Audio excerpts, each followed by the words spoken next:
새벽 4시 베이징 국영 반도체 연구소에 긴급 소집령이 내려졌습니다. 35년 경력의 수석 연구원들이 전원 참석했습니다. 이들은 중국 반도체 산업의 살아있는 전설이었습니다. 회의 주제는 단 한 줄이었습니다. 삼성의 하이-NA EUV 확보, 우리는 어떻게 대응할 것인가? 처음엔 비웃음이 회의실을 채웠습니다. 삼성? 수율도 못 잡던 그 회사가 TSMC와 비교나 되나? 하지만 한 젊은 연구원의 질문 하나가 모든 걸 바꿔버렸습니다. 이 장비는 수출 금지 품목입니다. 중국은 영원히 살 수 없습니다. 회의실이 얼어붙었습니다. 침묵이 흘렀습니다. 그들은 그제야 깨달았습니다. 돈으로는 안 된다는 걸요. 자격이 없다는 걸요. 그리고 2주 후 더 충격적인 소식이 대만에서 터졌습니다. TSMC 20년 만에 첫 긴급 전략회의 소집. 절대 흔들리지 않던 세계 1위가 처음으로 불안이라는 단어를 꺼냈습니다. 미국 고객사들이 등을 돌리기 시작했습니다. 미국 정부가 130억 달러를 한 나라에 쏟아부었습니다. 세계 질서가 조용히 그러나 거대하게 움직이고 있었습니다. 중국도 TSMC도 미국조차도 선택할 수밖에 없었던 그 나라. 70년 전 폐허에서 시작해 이제 세계 질서의 중심에 선 그 나라. 그곳은 어디였을까요? 지금부터 그 이야기를 시작합니다. 저는 리처드 하트웰입니다. 영국 국방부 산하 산업안보 자문위원으로 35년간 일해왔죠. 제가 분석해온 건 기술이 아니라 질서였습니다. 누가 무엇을 만질 수 있는가, 그 자격 말이에요. NATO 공급망 리스크 분석 프로젝트에 참여했습니다. 미국과 EU의 반도체 수출 통제 정책 보고서를 함께 작성했죠. 제 책상 위엔 늘 문서가 쌓여 있었어요. ITAR, EAR, 다자 수출 통제 체계 같은 것들이었습니다. 저는 기업을 분석하는 사람이 아닙니다. 국가가 무너지는 지점을 분석하는 사람이죠. 그날 새벽, 저는 문서를 3번 읽었습니다. 믿을 수 없었기 때문이에요. 삼성, 하이-NA EUV 양산용 2대 확보. 잠시 숨이 멈췄습니다. 다른 사람들에겐 그냥 투자 뉴스였겠죠. 하지만 저는 알았어요. 중국이 돈을 쌓아도 영원히 살 수 없는 장비입니다.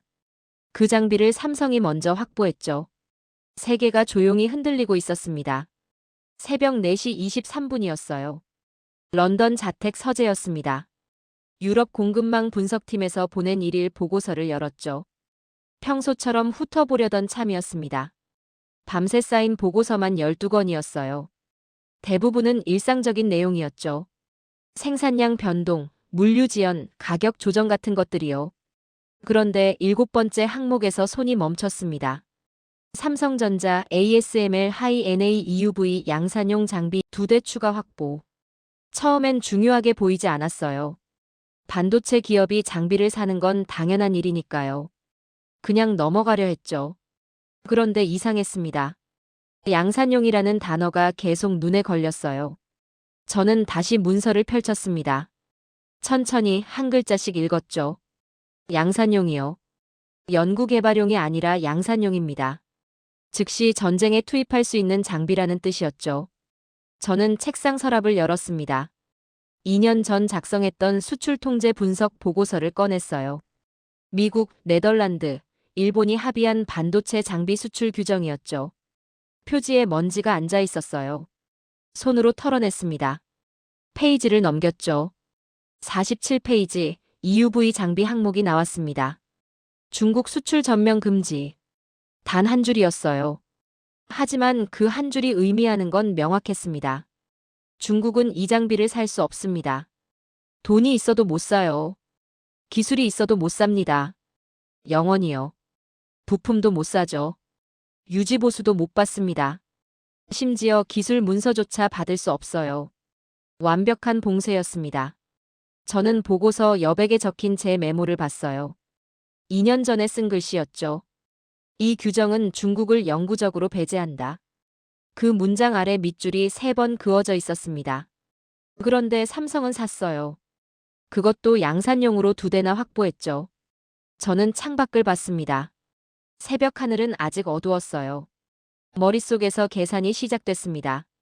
삼성이 이 장비를 확보했다는 건 단순한 투자가 아니에요. 미래 시장에 대한 접근 자격을 얻었다는 뜻이죠. 중국은 배제됐습니다. TSMC는 대만 정부 규정에 묶여 있어요. 최신 공정은 대만 밖으로 나갈 수 없죠. 그렇다면 남은 선택지는 하나뿐입니다. 삼성이에요. 저는 다시 문서를 봤습니다. 확인하고 또 확인했죠. 날짜를 봤어요. 발표 시점을 봤습니다. 장비 수량을 봤죠. 틀림없었습니다. 이건 기술 뉴스가 아니었어요. 질서가 움직였다는 신호였죠. 저는 평생 이런 순간들을 분석해왔습니다. 냉전 시대 기술 봉쇄를 연구했죠. 걸프전 당시 공급망 차단 전략을 분석했습니다. 우크라이나 사태 이후 반도체 제재를 추적했어요. 그리고 알았죠. 전쟁은 총으로만 하는 게 아니라는 걸요. 장비로도 합니다. 자격으로도 해요. 누가 무엇을 만질 수 있는가. 그게 승패를 가르죠. 책상 위 시계를 봤습니다. 새벽 5시가 넘어가고 있었어요. 밖에서 새소리가 들렸죠. 하루가 시작되고 있었습니다. 하지만 대부분의 사람들은 아직 자고 있었어요. 이 소식을 모른 채로요. 그날 새벽 저는 확신했습니다. 삼성의 하이-NA EUV 확보는 단순한 장비 구매가 아니었어요. 세계 질서의 중심이 조용히 이동하기 시작했다는 신호였죠. 그리고 대부분의 사람들은 아직 눈치채지 못하고 있었습니다. 저는 커피를 한 모금 마셨어요. 차가웠죠. 언제 식었는지도 모르겠더군요. 창밖은 여전히 어두웠습니다. 하지만 저는 알고 있었어요. 곧 세계가 이 소식을 알게 될 거라는 걸요. 그리고 그때 모든 게 달라질 거라는 걸요. 이건 시작에 불과했습니다. 그로부터 사흘 후였습니다. 베이징에서 긴급 회의가 소집됐죠. 중국 국영 반도체 연구소였어요. 수석 연구원 12명이 전원 참석했습니다. 평균 경력 35년 이상이었죠. 저는 그 자리에 있지 않았어요. 하지만 회의록을 입수했습니다. 유럽 정보망을 통해서였죠. 회의 주제는 명확했습니다. 삼성의 하이-NA EUV 확보, 우리는 어떻게 대응할 것인가? 보고가 시작됐어요. 삼성이 양산용 장비 2대를 확보했다는 내용이었죠. 그런데 회의실에 웃음이 번졌습니다. 삼성이요? 그 회사 말입니까? 한 수석 연구원이 말했어요. 37년 경력의 베테랑이었죠. 삼성은 EUV 수율도 제대로 못 잡는 회사입니다. 다른 연구원이 거들었어요. 맞습니다. TSMC와 비교하는 것 자체가 우습죠. 회의실 분위기가 이상하게 흘러갔습니다. 긴장이 아니라 여유였어요. 누군가 자료를 펼쳤죠. 파운드리 시장 점유율을 보십시오. TSMC 62%, 삼성 13%입니다. 숫자가 스크린에 떴어요. 수율 차이도 명확합니다. TSMC 90%, 삼성 70% 수준이에요. 또 다른 연구원이 말을 이었습니다. 고객사를 보십시오. 애플은 TSMC만 씁니다. 엔비디아도 마찬가지고요. 회의실에 동의하는 소리가 퍼졌죠.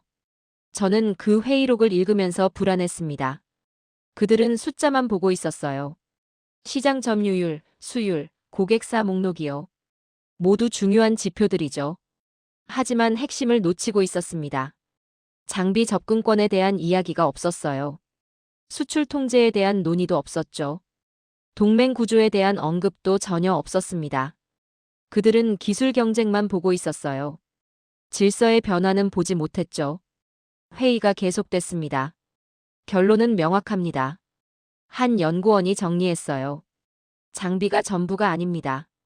중요한 건 기술력과 수율이에요. 삼성은 아직 TSMC를 넘지 못했죠. 박수가 터졌습니다. 안도하는 분위기였어요. 그리고 마지막 발언이 나왔습니다. 우리도 곧 확보하면 됩니다. 예산만 충분하다면요. 회의실이 조용해졌어요. 그리고 한 명이 말했습니다. 돈이 있으면 사면 됩니다. 저는 그 문장을 읽는 순간 손을 멈췄습니다. 돈이 있으면 사면 된다고요? 그들은 정말 모르고 있었어요. 이 장비는 돈으로 살 수 없다는 걸요. 2년 전 합의된 수출 통제 규정입니다. 미국, 네덜란드, 일본이 함께 만든 봉쇄선이죠. 중국은 영원히 이 장비를 살 수 없어요. 돈이 아무리 많아도 소용없습니다. 기술이 아무리 뛰어나도 마찬가지죠. 자격이 없으니까요. 하지만 그 회의실엔 그런 논의가 없었습니다. 저는 회의록을 덮었어요. 가장 위험한 순간은 모두가 안심할 때입니다. 그날 베이징 회의실이 바로 그랬죠. 그들은 삼성을 비웃었어요. 수율을 조롱했습니다. 시장 점유율을 비교했죠. 하지만 정작 중요한 질문은 하지 않았어요. 왜 삼성은 살 수 있었고 우리는 못 사는가? 그 질문만 했더라면 달랐을 겁니다. 답은 명확했으니까요. 동맹이에요. 자격입니다. 질서죠. 삼성은 그 안에 있었고 중국은 밖에 있었어요. 저는 창밖을 봤습니다. 런던은 비가 내리고 있었죠. 머릿속으로 계산했습니다. 중국 연구진이 현실을 깨닫는데 얼마나 걸릴까요? 한 달? 두 달? 아니면 이미 너무 늦은 걸까요? 비웃음은 언제나 방패가 됩니다. 현실을 보지 않기 위한 방패 말이에요.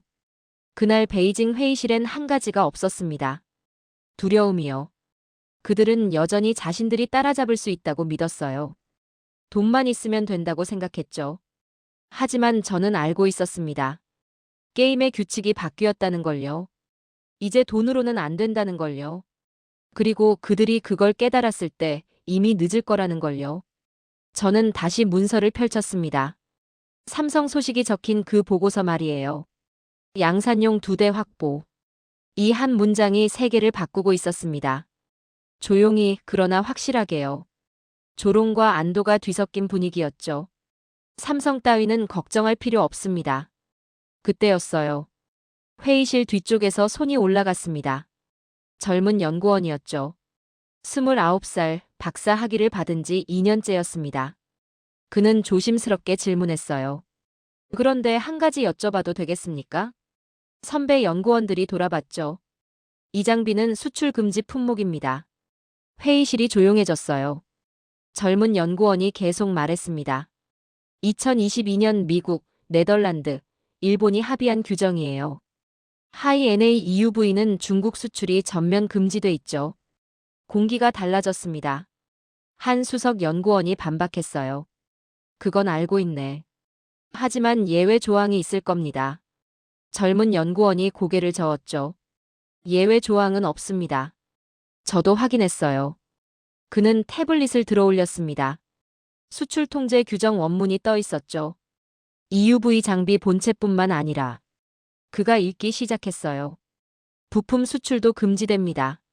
기술 이전도 금지돼요. 유지보수 서비스도 금지죠. 회의실이 얼어붙었습니다. 누군가 물었어요. 유지보수도요? 젊은 연구원이 고개를 끄덕였습니다. 네. 장비가 고장 나도 ASML 엔지니어가 올 수 없어요. 부품 교체도 불가능하죠. 침묵이 흘렀습니다. 저는 그 장면을 상상하면서 회의록을 읽었어요. 그들이 처음으로 현실을 마주한 순간이었죠. 한 연구원이 말했습니다. 그럼 우리가 자체적으로 수리하면. 젊은 연구원이 다시 고개를 저었어요. 기술 문서 접근도 차단돼 있습니다. 설계도, 매뉴얼, 모든 것이요. 회의실에 한숨 소리가 들렸죠. 또 다른 연구원이 물었습니다. 그럼 중고장비라도. 중고장비 거래도 금지예요. 제3국을 통한 우회 구매도 차단돼 있죠. 말이 끊겼습니다. 누군가 조용히 중얼거렸어요. 완벽한 봉쇄네요. 그 말이 회의실에 퍼졌습니다. 저는 회의록을 읽으면서 고개를 끄덕였어요. 맞습니다. 완벽한 봉쇄죠. 이건 기술 경쟁이 아니었어요. 자격의 전쟁이었습니다. 중국은 돈이 있었죠. 기술도 있었어요. 인재도 있었습니다. 하지만 자격이 없었어요. 동맹의 신뢰 말입니다. 회의가 다시 시작됐습니다. 하지만 분위기가 완전히 바뀌어 있었죠. 아까의 조롱은 사라졌어요. 여유도 없었습니다. 한 수석 연구원이 물었어요. 그럼 우리는 영원히 못 사는 겁니까? 젊은 연구원이 대답했습니다. 현재 규정으로는 그렇습니다. 규정이 바뀔 가능성은 현실적으로 어렵습니다. 미국 의회가 승인해야 하고, 네덜란드 정부도 동의해야 하고, 일본도 마찬가지예요. 누군가 책상을 쳤어요. 말도 안 됩니다. 하지만 현실이었습니다. 저는 회의록을 내려놓았어요. 그들은 이제 알았죠. 돈으로는 안 된다는 걸요. 기술로도 안 됩니다. 시간으로도 안 돼요. 자격이 없으니까요. 회의록 마지막 페이지를 봤습니다. 회의는 결론 없이 끝났다고 적혀 있었어요. 참석자들은 침묵 속에 회의실을 나갔다고요. 저는 창밖을 봤습니다. 런던은 여전히 비가 내리고 있었죠. 머릿속으로 정리했습니다. 삼성은 장비를 샀어요. 중국은 영원히 살 수 없죠. 삼성은 동맹 안에 있습니다. 중국은 밖에 있어요. 이건 기술 격차가 아니었습니다. 영구 배제 구조였죠. 그리고 그 구조는 바뀌지 않을 겁니다. 적어도 가까운 미래에는요. 저는 다시 삼성 보고서를 펼쳤어요. 양산용 2대 확보. 이 한 문장의 무게가 이제 달라 보였습니다. 삼성은 단순히 장비를 산 게 아니었어요. 미래에 대한 독점 접근권을 확보한 거죠. 중국이 배제된 미래 말입니다. 그날 베이징 회의실에서 처음으로 침묵이 찾아왔습니다. 비웃음이 아니라 침묵이요. 그들도 이제 알았어요. 게임의 규칙이 바뀌었다는 걸요. 그리고 그들은 그 게임에 참여할 자격조차 없다는 걸요. 저는 조용히 중얼거렸습니다. 돈은 만능이 아닙니다. 동맹 앞에서는 더더욱이요.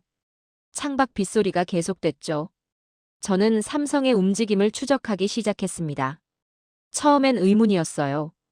어떻게 이렇게 빨리 움직일 수 있었을까? 하이-NA EUV는 최첨단 장비입니다. 기존 EUV보다 훨씬 복잡하죠.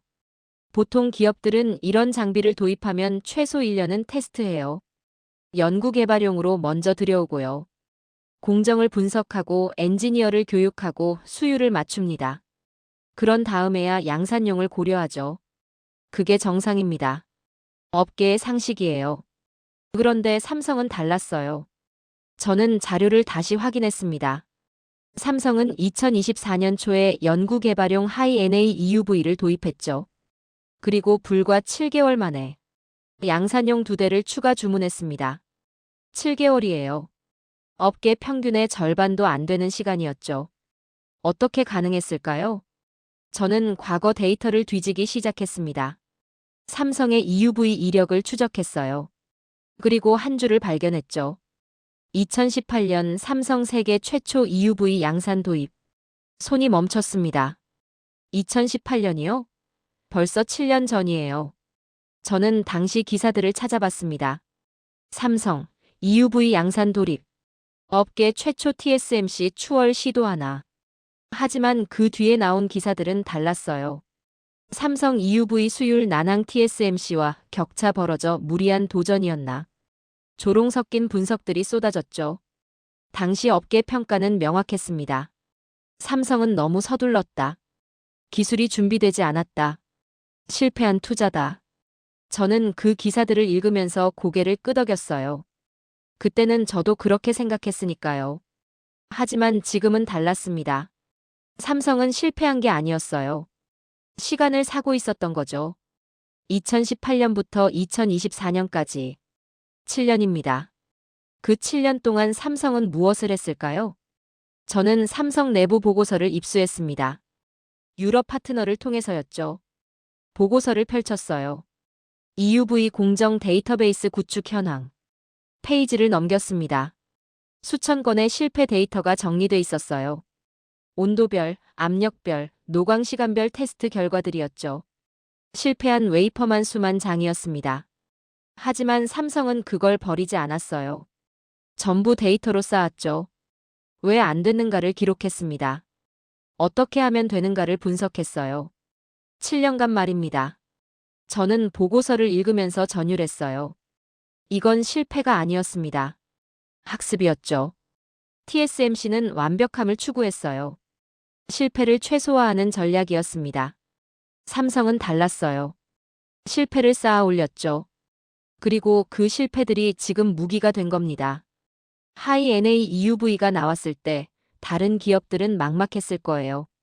새로운 장비니까요. 처음부터 배워야 하니까요. 하지만 삼성은 달랐습니다. 7년간 쌓아온 EUV 경험이 있었어요. 수천 번의 실패 데이터가 있었죠. 무엇이 되고 무엇이 안 되는지 알았습니다. 그래서 7개월이 가능했던 거예요. 저는 책상에 기대 앉았습니다. 이제 이해가 됐어요. 삼성의 속도는 기적이 아니었습니다. 7년의 결과였죠. 조롱받던 그 시간들이요. 너무 빠르다던 그 도전이요. 모두 지금을 위한 준비였던 겁니다. 저는 2018년 기사를 다시 봤어요. 무리한 도전이라는 제목이 눈에 들어왔습니다. 저는 조용히 웃었어요. 무리한 도전이 아니었습니다. 계산된 투자였죠. 삼성은 미래를 봤던 거예요.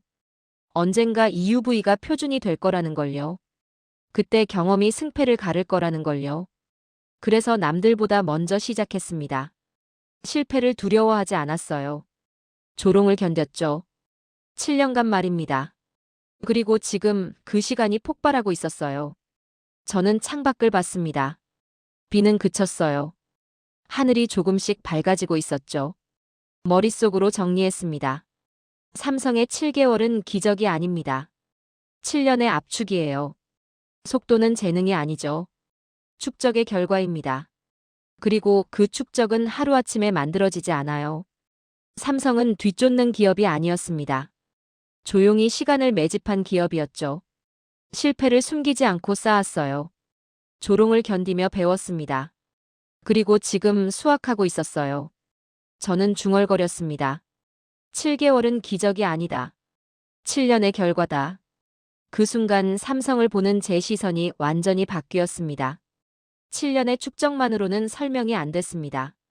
삼성의 속도는 경험만으로 나올 수 없는 것이었어요. 뭔가 더 있었죠. 저는 삼성 내부 움직임을 추적했습니다. 하이-NA EUV 양산용 도입이 결정된 직후였어요. 삼성은 즉시 움직였습니다. 엔지니어 300명이 동원됐죠. 24시간 내에 팀이 구성됐습니다. 저는 그 속도에 놀랐어요. 보통 이런 프로젝트는 준비만 몇 주가 걸립니다. 인력 배치 계획을 세우고 예산 승인을 받고 부서 간 협의를 하죠. 그런데 삼성은 24시간 만에 끝냈어요. 저는 삼성 내부 문서를 분석했습니다. 긴급 프로젝트 의사결정 프로세스. 한 줄이 눈에 들어왔어요. 현장 책임자 최고 경영진 직통 보고 체계. 중간 단계가 없었습니다. 현장에서 판단하면 바로 최고 책임자에게 보고돼요. 승인도 즉시 떨어지죠. 위원회가 없습니다. 검토 단계가 없어요. 저는 입을 다물지 못했습니다. 제가 아는 대부분의 조직은 달랐어요. 현장 팀장 부장 임원위원회 최종 승인. 최소 5단계입니다. 빠르면 2주, 보통은 한 달이 걸리죠. 그런데 삼성은 2단계였어요. 현장 최고 책임자. 끝입니다. 문서에 사례가 적혀 있었어요. 2024년 7월 15일 오전 10시 32분 현장 엔지니어 김호 공정 수정 필요 보고 오전 11시 18분 승인 완료. 46분 만에 결정됐습니다. 저는 제가 경험한 조직들을 떠올렸어요. 영국 국방부 프로젝트에서 비슷한 수정안 하나 승인받는데 3주가 걸렸죠. 보고서 작성, 검토, 위원회 승인까지요. 그게 정상이었습니다. 하지만 삼성은 달랐어요. 보고서를 줄였습니다. 회의를 없앴죠. 검토 단계를 건너뛰었어요. 대신 속도를 얻었습니다. 중국 반도체 기업의 의사결정 구조도 확인했어요. 기술 수정안 제출 기술위원회 검토 경영진 보고 당위원회 승인. 최소 4주였습니다. 일본 기업은 3주에서 6주였어요. 삼성은 46분이었죠. 저는 삼성 ASML 파견팀 보고서를 입수했습니다. 장비 도입 직후 삼성은 엔지니어 50명을 네덜란드로 보냈어요. 그들은 현장에서 직접 배웠죠. 장비를 분해하고 조립하고 테스트했습니다. 문제가 발견되면 즉시 본사에 보고돼요. 승인은 2시간 내에 떨어지죠. 수정안이 현장에 즉시 반영됩니다. 다른 기업들은 최소 일주일이 걸렸어요. 삼성은 2시간이었죠. 저는 문서를 덮었습니다. 이제 이해가 됐어요. 삼성의 속도는 기술에서 나온 게 아니었습니다. 문화에서 나온 거죠. 보고서에 한 문장이 적혀 있었어요. 실패 시 책임 추궁보다 원인 분석 우선. 이게 핵심이었습니다. 다른 조직들은 실패하면 책임자를 찾아요. 누가 잘못했는지 따지고 보고서를 요구하죠. 그러면 사람들은 움츠러듭니다. 보고를 늦추고 실패를 숨겨요. 속도가 죽죠. 삼성은 달랐습니다. 실패하면 원인을 분석해요. 어떻게 고칠지 논의하고 즉시 수정하죠. 책임 추궁은 나중입니다. 저는 창밖을 봤어요. 해가 지고 있었습니다. 머릿속으로 정리했죠. 기술은 배울 수 있습니다. 장비는 살 수 있어요. 하지만 문화는 못 배웁니다. 조직이 속도를 허락하는가? 실패를 견디는가? 현장을 믿는가? 그게 승패를 가르죠. 삼성의 진짜 무기는 하이 NA EUV가 아니었습니다. 속도를 허락하는 조직이었어요. 중간 보고를 줄이는 용기였죠. 현장에 권한을 주는 신뢰였습니다. 저는 조용히 중얼거렸어요. 이건 흉내 못 낸다. 장비는 살 수 있습니다. 기술은 따라갈 수 있어요. 하지만 조직 문화는 못 사죠. 하루아침에 못 바꿉니다. 수십 년이 걸려요. 그리고 삼성은 이미 그걸 가지고 있었습니다. 속도를 금지하지 않는 조직을요. 그게 진짜 무기였어요.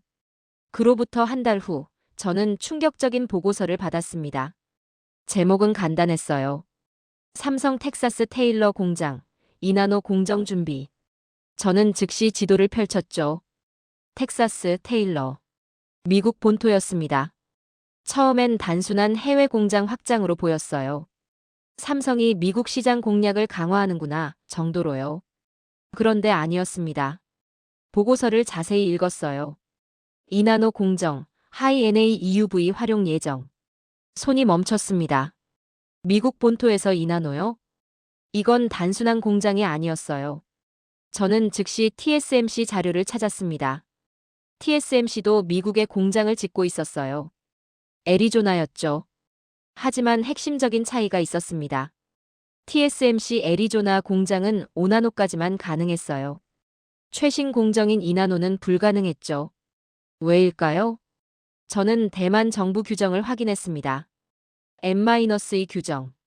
대만 정부는 TSMC에 엄격한 제한을 뒀어요. 최신 공정은 대만 밖으로 나갈 수 없다는 규정이었죠. N-2요. 현재 양산 중인 공정보다 2세대 앞선 기술은 해외 반출 금지입니다. 이유는 명확했어요. 대만의 전략적 가치를 지키기 위해서였죠. TSMC가 대만의 방패니까요. 최첨단 기술이 대만에만 있어야 세계가 대만을 지켜주니까요. 합리적인 판단이었습니다. 하지만 문제가 있었어요. 미국은 최첨단이 필요했습니다. 저는 미국 국방부 보고서를 떠올렸어요. 첨단 반도체 공급망 안보 전략. 핵심 내용은 이랬습니다. 최첨단 반도체 생산을 미국 본토에서 확보해야 한다. 중국 위협도 있었고 대만 리스크도 있었죠. 만약 대만 해협에서 분쟁이 일어나면 어떻게 될까요? TSMC 공급이 끊깁니다. 미국 첨단 무기 생산이 멈춰요. AI 칩 생산도 멈추죠. 미국은 그걸 용납할 수 없었습니다. 그래서 본토 생산이 절실했어요. 그런데 TSMC는 못했죠. 대만 정부가 막았으니까요. 저는 숨을 깊이 들이쉬었습니다. 그렇다면 남은 선택지는 하나뿐이었어요. 삼성입니다. 삼성은 한국 기업이에요. 대만 정부 규정에 묶이지 않죠. 하이 NA EUV도 확보했습니다. 이나노 공정도 준비 중이에요. 그리고 미국 본토에 공장을 짓고 있죠. 모든 조건이 맞아떨어졌습니다. 저는 책상에 앉아 계산을 시작했어요. 미국 입장에서 보면 이랬습니다. TSMC 최고의 기술력 하지만 대만의 묶임 삼성 TSMC 추격 중 하지만 미국에서 이나노 가능. 선택은 명확했어요. 기술 격차보다 공급망 안보가 우선이니까요. 저는 미국 정부 보조금 내역을 확인했습니다. 삼성 텍사스 공장에 65억 달러 지원이 결정됐죠. 단순 보조금이 아니었습니다. 전략적 투자였어요. 미국은 동정하지 않습니다. 계산만 해요. 누가 미국 본토에서 최첨단을 만들 수 있는가? 누가 공급망 리스크를 줄여주는가? 그게 전부죠. 삼성이 그 답이었습니다. 저는 창밖을 봤어요. 런던 거리에 사람들이 오가고 있었습니다. 평범한 일상이었죠. 하지만 저는 알고 있었어요. 세계 질서가 조용히 재편되고 있다는 걸요. 대만은 방패를 지켰습니다. N-2 규정으로 최첨단 기술을 묶어뒀어요. 그게 대만을 지키는 전략이었죠. 하지만 그 전략이 빈틈을 만들었습니다. 미국 본토 최첨단 생산이라는 빈틈이요. 그리고 삼성이 그 빈틈을 채웠어요. 하이 NA EUV로요. 저는 보고서를 다시 펼쳤습니다. 텍사스 테일러, 이나노 양산 2026년 목표. 2026년이에요. 2년 후면 현실이 됩니다. 그때 무슨 일이 일어날까요? 미국 빅테크들이 움직일 거예요.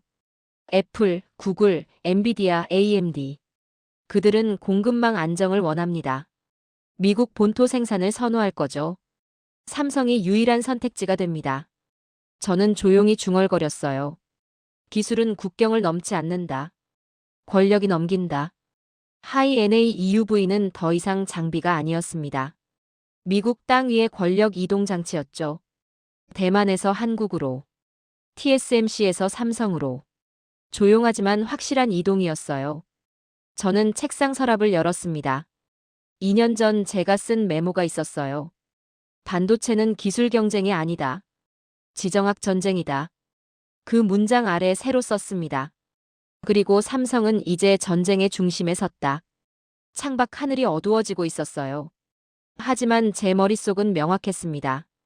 이 순간부터 하이 NA EUV는 무기가 됐어요. 기술 무기가 아니라 지정학 무기로요. 그리고 그 무기를 쥔 건 삼성이었습니다. 게임이 바뀌었죠. 2주 후 대만에서 소식이 들려왔습니다. TSMC 내부 전략회의 긴급 소집. 저는 그 한 줄을 보고 얼어붙었어요. TSMC가 긴급 회의를요? 저는 TSMC를 20년 넘게 지켜봤습니다.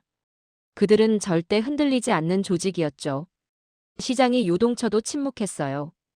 경쟁사가 도발해도 반응하지 않았죠. 그들은 묵묵히 일했습니다. 숫자로 증명했어요. 그게 TSMC였죠. 그런데 지금 긴급 회의를 소집했습니다. 이건 비정상이었어요. 저는 대만 현지 소식통에게 연락했습니다. 무슨 일입니까?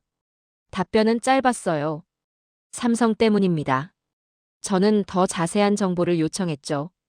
회의 내용은 외부 유출 금지예요. 하지만 한 가지는 확실합니다. 미국 고객사들이 압박하고 있어요. 미국 고객사요? 애플, 엔비디아, AMD를 말하는 거겠죠.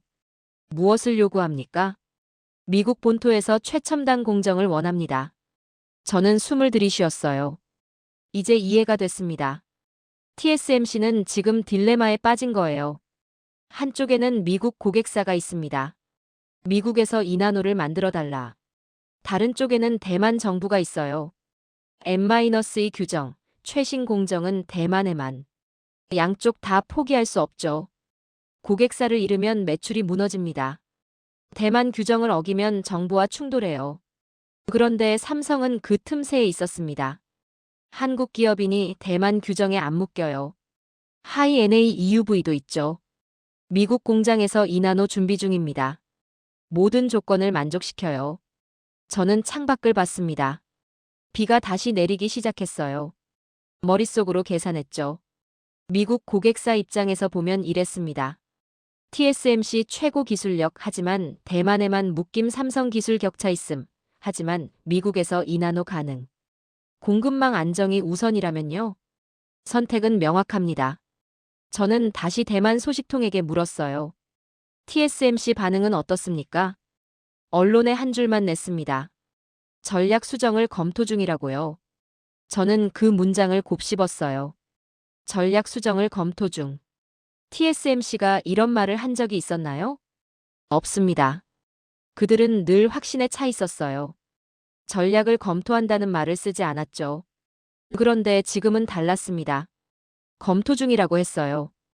이건 단순한 표현이 아니었습니다. 불확실성을 인정한 거죠.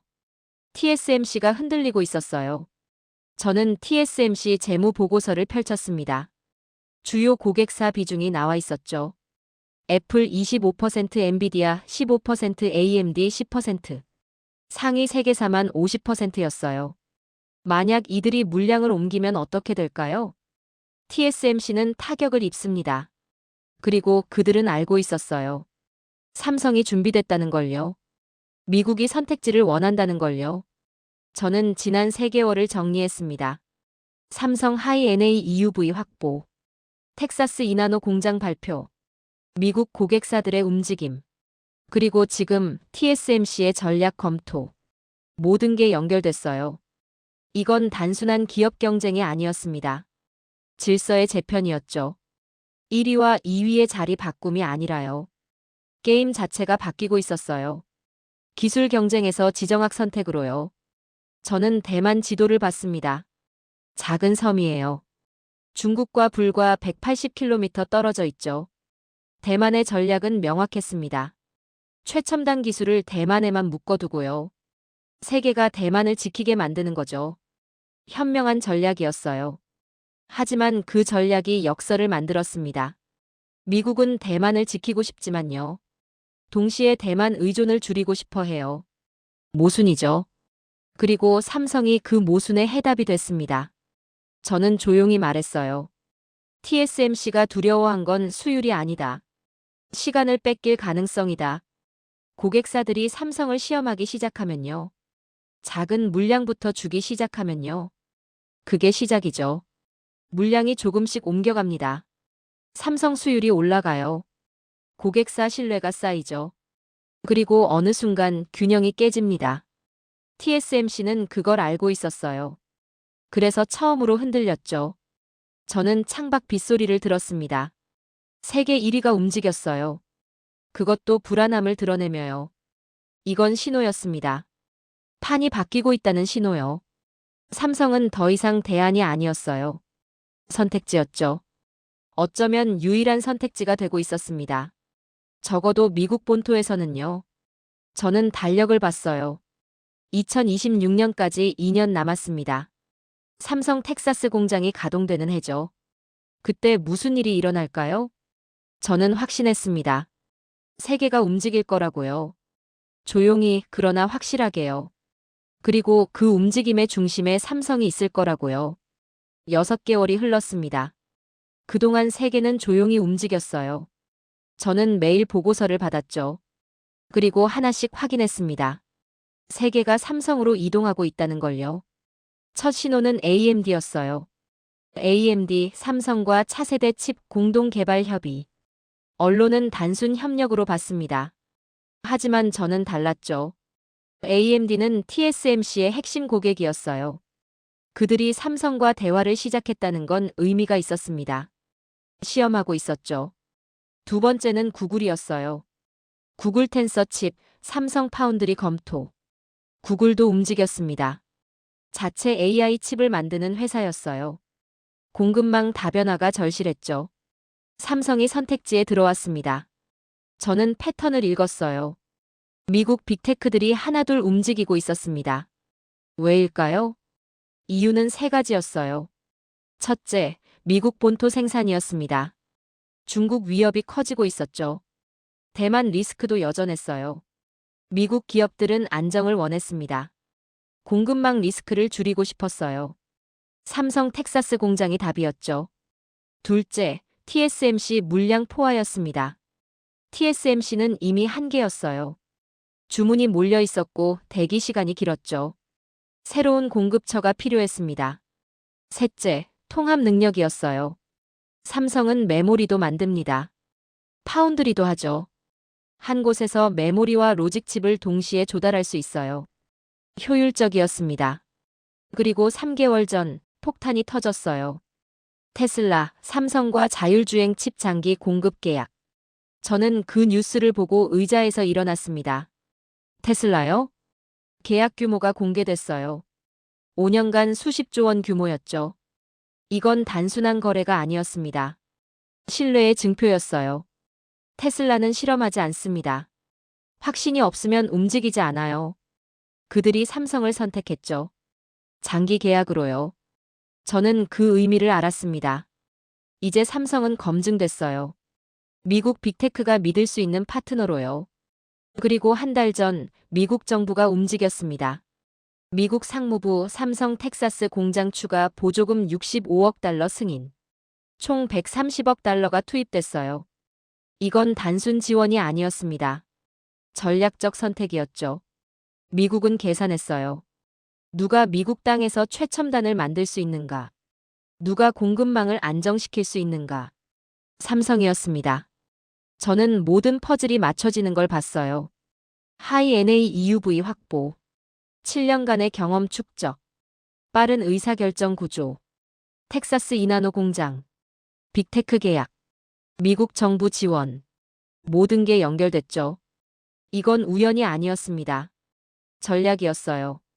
조용하지만 치밀한 전략이요. 저는 창밖을 봤습니다. 런던 하늘이 맑았어요. 35년간 이 일을 해왔습니다. 공급망을 분석하고 질서를 추적했죠. 그리고 확신해요. 세계는 기술을 고른 게 아니라고요. 리스크가 가장 적은 질서를 골랐다고요. 중국은 배제됐습니다. 자격이 없으니까요. TSMC는 묶였어요. 대만 규정에 갇혔으니까요. 삼성은 자유로웠습니다. 그리고 준비됐죠. 미국은 선택했어요. 감정이 아니라 계산으로요. 저는 책상 서랍을 열었습니다. 3년 전 제가 쓴 메모가 있었어요. 반도체는 기술이 아니라 자격이다. 그 아래 새로 썼습니다. 그리고 삼성은 그 자격을 증명했다. 펜을 내려놓았어요. 이제 끝났습니다. 아니, 시작이죠. 2026년 텍사스 공장이 가동되면요. 본격적으로 세계가 움직일 거예요. 물량이 이동할 겁니다. 계약이 체결될 거예요. 질서가 재편될 거죠. 그 중심에 삼성이 있을 겁니다. 저는 창밖을 다시 봤어요. 평범한 런던 거리였습니다. 사람들은 일상을 살았죠. 하지만 저는 알고 있었어요. 세계가 바뀌고 있다는 걸요. 조용히, 그러나 확실하게요. 총과 미사일이 아니라요. 장비와 자격으로요. 그리고 그 전쟁에서 삼성이 이기고 있었습니다. 저는 마지막 문장을 썼어요. 나는 이 장면을 전쟁에서 본 적이 있다. 평생 전쟁을 분석해왔습니다. 총과 미사일이 아니라 공급과 차단으로 결정되는 전쟁 말이에요. 그리고 확신합니다. 하이 NA EUV는 장비가 아니었어요. 새로운 질서의 시작점이었죠. 중국이 배제된 질서요. 대만이 묶인 질서요. 삼성이 중심이 된 질서요. 이것은 끝이 아닙니다. 새로운 시대의 시작이죠. 그리고 한국이 그 중심에 섰습니다. 조용히, 그러나 분명하게요.